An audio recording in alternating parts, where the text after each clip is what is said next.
Mga kaiko, may hapon. Anaday mi karon diri sa Dumulok sa sagingan mga kaiko. Ada ko gud kay na pinsala sa pati mga saging mga kaiko. Piktahan. Aw, wala na kayo bunga. So wala kayo bunga mga kaiko. So wala gid kayo kuan. Income ang saging. Wala pud kay harvest.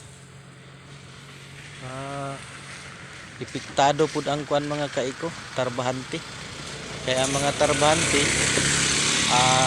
sa isa ka semana katulo na lang sila mag duty mga kaiko.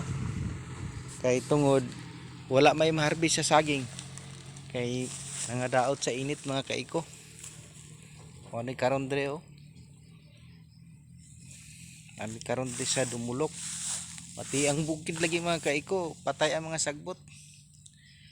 Luoy kayo ang mga hayop kay walay makaon. Pati pud ang tao mga kaiko. Wa po'y makaon tungod sa grabing init jud karon. Oni nga hingin-ani nga sistema mga kaiko. Kay siyempre pag wala kay trabaho, no work no pay man. Kung magkasya bago na kung daghang kag anak tulo lang kaadlaw duty sa isa ka semana, so kulang jud mga kaiko. So mo ni nga luoy kay pamilya.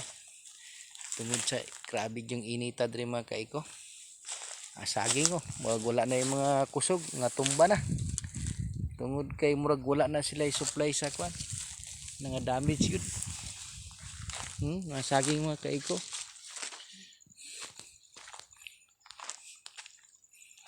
Ting gutom jud karon.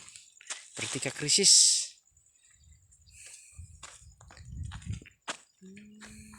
Krisis kayo ng panahon na mga kaiko.